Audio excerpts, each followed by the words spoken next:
Nigerian National League there. Welcome you on the show. Sports Update on Trust TV. I'm Adeni Ajishafe. It's always good to promote our own anytime. We always make sure Nigerian sport go at least a lot of more development. And from the way it is right now, it's getting better. We just have to have a little patience and get these things done right. Right now, we'll be taking you to the journey of sport. That has to do with Sports Update this hour. In that particular match, you could see United against Madiba. Madiba did so well in that encounter, scoring those 2 goals there, and the Nigerian national, the second tier of Nigerian football. Well, joining us this hour to talk sport is Olawale Peters, as I call him, the usual suspect, or do for sport. Good to have you. Good evening, Adini. It's my pleasure to be back to studio. Okay, let's start with our first story. I have to go with that particular clip we just saw there. Nigerian National League shifts. They have actually shifted the Super 8 till June 7th. They'll be running till 14th over there in Enugu. Enugu is going to be the venue for the Super 8 that'll be coming up. 8 teams will be fighting for honors from the Northern and Southern Conference. Let's look at the teams from the Southern Conference that qualify for the Super 8, and we also look at the one from the Northern side. Madiba FC, the one you just saw earlier, who actually scored those 2 goals, are from Lagos. Ikorodu FC from Lagos, Inter Lagos, and you have Beyond Limit FC of Ogun, the 4th team from the southern part of Nigeria, actually qualify for the Super 8. And from the Northern Conference of the Nigeria, let's look at the Northern Conference now of those teams that will be playing. We have Nasarawa United, El Kanemi Warriors of Borno, and you have Sokoto United, Sokoto and Sporting Supreme from the FCT. They also picked the tickets to play in the Super 8 that will be coming up in Enugu from June 7 to 14. Enugu is the place, they call it the Coal City, where they'll be fighting for who wins the Nigerian National League and who qualifies to the MPFL. 2 will make it from the Northern Conference, and also 2 will make it from the Southern Conference. A tough one is going to be, but it's going to be achievable from June 7th to 14 in Enugu. Yeah, interesting one. And you can see that Lagos and club, they are dominating the Southern Conference. And unfortunately, we don't have any club representing the southern eastern part of the country. South. I'm so surprised to see that. So it's only from the southwest. In fact, the 4 clubs to me, they are from Lagos, because Ogun State and Lagos State, they are like an interwoven. So it's going to be an interesting one. So that shows that, no irrespective of what happened, we are having 1 or 2 clubs or team from Lagos being promoted to MPFL. So it's going to be a very interesting one.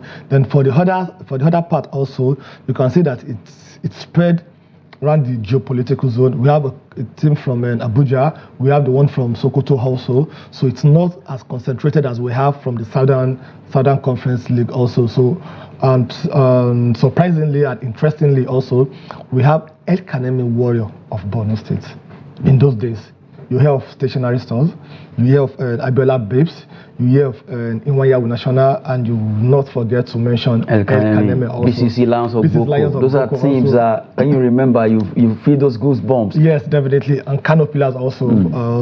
So I think it's a very good one to have a team from the further part of the country, from Sokoto, then also from Maiduguri also, all of them coming together to play in Enugu. Then the shifting of the date has to do with the preparation, the logistics, to be sure that the right infrastructure are put in place. And before we know it, June 7 will be here, and we'll see who will qualify for it. I think it's a very good one. It's a very good development. It's bringing everybody down to the table, and everybody is going to play in a neutral ground instead of you playing home and away. The fatigue, the logistics, the money issue, it's not be there. So all of you come to Enugu, the Coal City, enjoy our state. I'll provide everything for you and slug it out, and it's going to be an interesting one to see. Now, taking it back a bit, if you look at all these clubs that actually played in the Nigerian league before, to some extent, in fact, if it's possible that individuals or government, like we know that to some extent now, like Calabar Rovers is coming back. They are now Rovers, no longer Calabar is actually being cut off. It's now Rovers. BCC Lions, hopefully maybe they will come back. Mighty Jet, they couldn't make it to the Super 8, but they still play in the Nigerian National League. Stationery stores that you mentioned, Nwayawu National, Nazi Millionaires, they call them. And you look at all these teams that time, you'll be like, wow, this is Nigerian League, so interesting. Concord, Abiola, before you changed to Abiola Babes, and all of them doing so well. And at times you just wish that those good old days, like between 1980s to 1985, the league was so formidable, so interesting, that Nigerians don't even care. Either you are coming from abroad to come and play, as long as we have our league running. It was so interesting.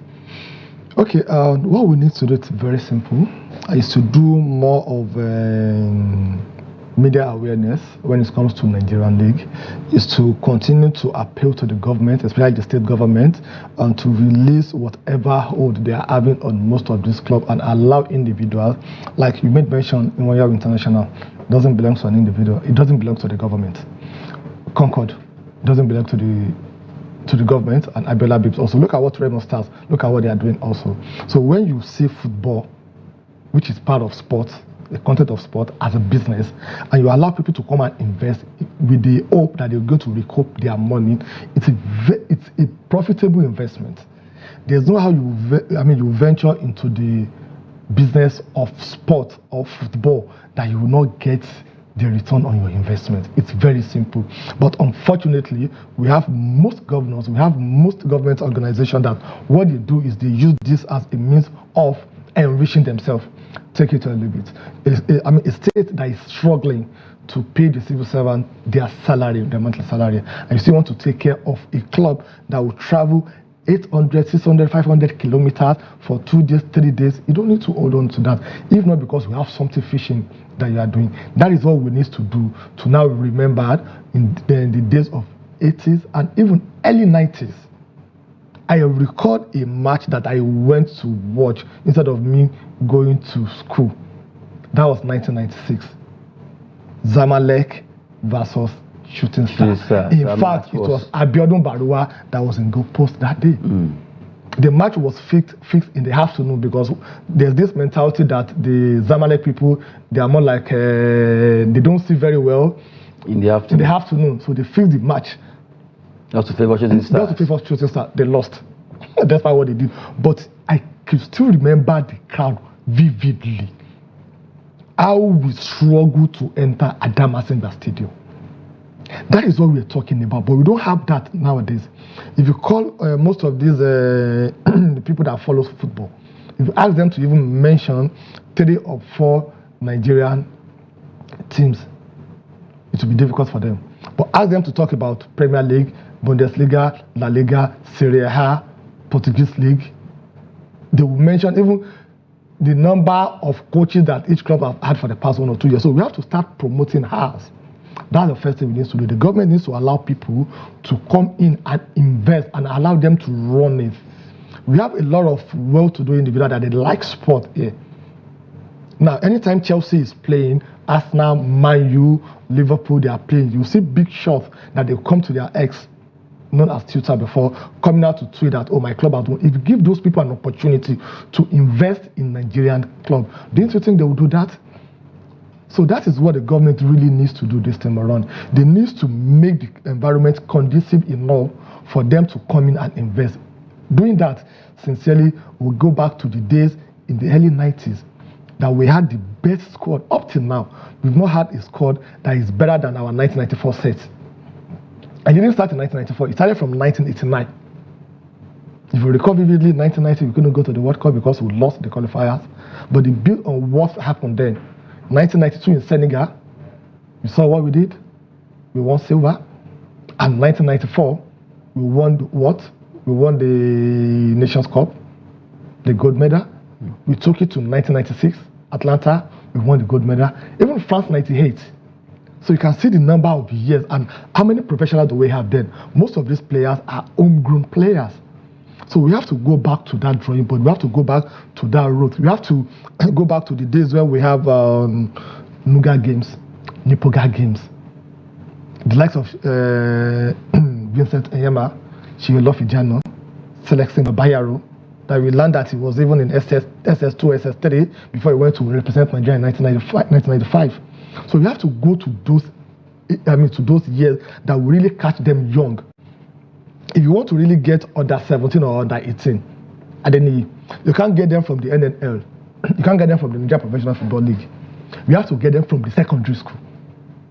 So that's one of the purpose, the reason why you have to have this Principal's Cup. You go down there, you see those that are in SS2 and SS3 because that's the only place that you can get people that are below that age. Look at Lionel Messi, look at Cristiano Ronaldo, look at Suarez, look at all these players that we are talking about today, Hurricane and Co. They've been consistent for how many years? For 6, 7, 8, 9, 10 years, because their real age is their real age. So that longevity is really there for them to get together, to play together. Look at Bukayo Saka. Look at Bellingham, for example. Look at Mbappe, for example. Look at Vinicius Junior, for example. I can go on and mention this name before they got them at their prime, at their younger age, when they are 17, 18, 19 years old. So that will not be having the case of Osondu. Philip Osondu, that they look at him and they say, Philip Osondu, it's like when he got to the club, they said, no, it's like you are still too small, so you just stay there and be watching your senior brothers. Without knowing that it's even the senior brothers, why they are the junior brothers. And after a year, he bloated. He couldn't achieve anything. We have young stars, we've seen a rumor. So what we need to do is to go back to those times that we really, really need to start catching them young. And we have to start it from the from the secondary school. I'll continue to say this, not only in football, table tennis, long jump, all the sports. When last did you hear about Nipoga? When last did you hear about Nuga games? Those days, in the 90s, anytime there is Nipoga, Nuga, there's a camp. We'll go there to struggle to represent our school. Actually, it will be coming up in Jos. The next Nuga games will be coming up in University. The awareness is not there. That's the point we're making. I understand. The awareness is not awareness there. should be given. The awareness should be given there. The government should try as much as possible to channel their support towards developmental programs for sport, instead of owning a club in the country. Allow the domestic club to be owned by an individual. Whatever money you have a budget to support the young ones, as we call them. Track inter-house sport those days. I didn't. Anytime there is inter-house sport, I recall vividly in Lagos, CMS Grammar School and Baptist Academy Banukoro. I remember in Ibadan very well. Ibadan Boys High School and Methodist. Government College. Kolaba. Yes. Anytime they are having inter-house sport, it's like a war. 100 meters, 4 by 100 meters, even the football match also. The likes of the Major Lawal's junior brother, Muiwa, the likes of Okpabumi, they got all of them from the Principal's Cup game. So we have to go back to the roots. We have to go back and give more attention to football development. That is my simple answer to you. Well, we've been talking concerning the Nigerian national and how we can get it right by making sure grassroots sport development is paramount in Nigeria. That's how we can get it right. That's how we can pick them, as they call them, young talent. I'll at least give them the opportunity, the platform to become great stars for Nigeria in different sporting moments that they find themselves. But right now, we'll cross over to Europe. Let's talk about match that will be coming up tonight.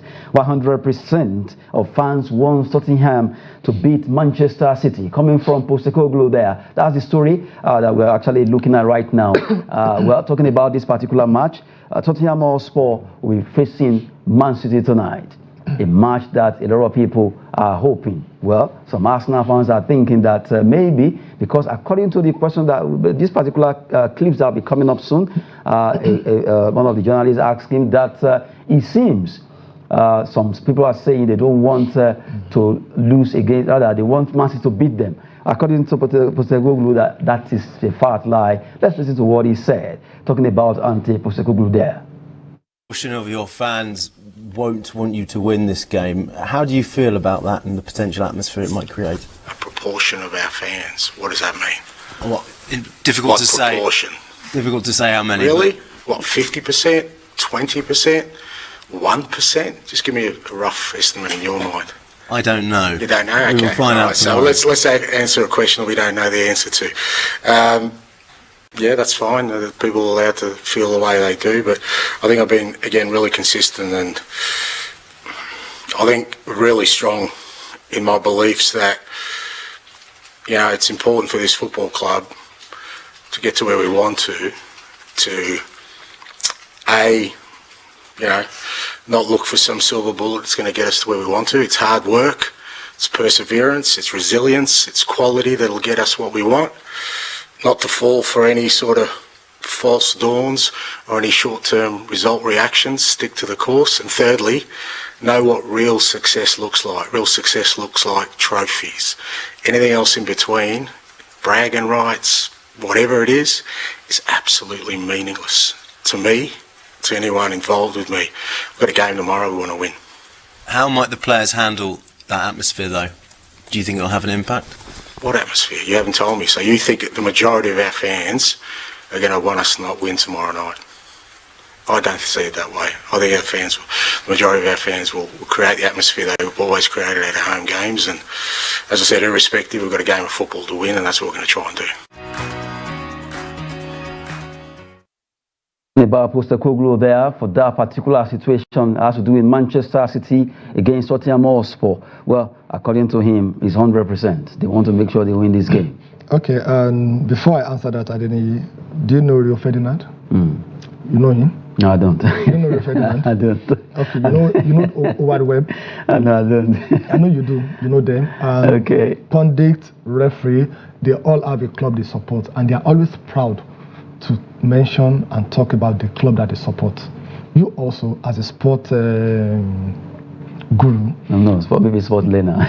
you have a club that you support. So instead of saying majority of Arsenal fans will be praying for Tottenham to win, why didn't you use a singular noun that I'll be happy if Arsenal wins tonight? Myself. So my question to you now is, will you be happy if Tottenham wins tonight or not? It's not yet time. It's just a question. It's not yet time for me to review that particular Why is it not yet time for you to review that? When the league is actually over, I will review. No, the question you throw at me, I will answer it at that time. Okay. But do you know that your answer now, majority of Arsenal fans, that are our viewers, will not be happy with you, that you are denying them what you know that you have.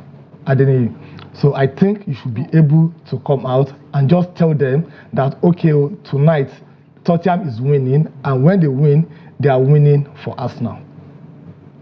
That's the truth. Okay, so, and if Tottenham should win tonight's match, that means they will close the gap to 2 points. With the hope that when Aston Villa is playing their last match or next match against Crystal Palace, which is away from home, Crystal Palace will defeat them. And Tottenham on their own also, playing their own last match against Sheffield United, who have already relegated. They have nothing fighting for. They can get the 3 points again. Just to make it to Champions League. Just to make it to Champions League. So that's something they have fighting for. Then also let's go back to the history. You can't take it away. Since April 2019, that Tottenham, they've moved to their new stadium, Tottenham Hotspur Arena Stadium. Manchester City have moved. But before we wrap it up, let's just look at some fixtures in the Spanish La Liga. I'll be coming up tonight. There are Osasuna, Mallorca, Madrid, Deportivo Alaves and Villarreal against Girona. And some transfer gossip quickly. 4-in-1, Liverpool are keen on Newcastle United. Anthony Gordon, they want to go for him. Let's wait and see what's going to happen concerning that young man. And also another one says Newcastle are favourite to sign Tosin Adarabioyo on a free transfer from Fulham. Well, it's a season of transfer gossip there. Everton, Brighton, Inter Milan and Wolfsburg are keen on AZ Alkmaar defender Yukinari Sugawara. That's a Japanese player there. And the last one says West Ham are planning a summer move for Sevilla forward Yusuf Nesri. Those are the transfer gossip we got for you on the show. Just to wrap it up there, Olalita has been with us in the studio. Thank you so much. Thank you so much, Adeni. It's my pleasure being here, talking sports on 360 Sports. on Sport Update this time around. Anyway, like you said, it's going to be a win for Tottenham tonight, right? What I said was I don't see Manchester City leaving Tottenham with 3 points. It could be a draw. So it could be a draw, or Tottenham will get the 3 points. But Manchester City, they're not going with 3 points tonight from Tottenham. That's it on the show. Sports Update on Trust TV. I'm Adeni Ajishafe. Thanks for watching. Well, let's see.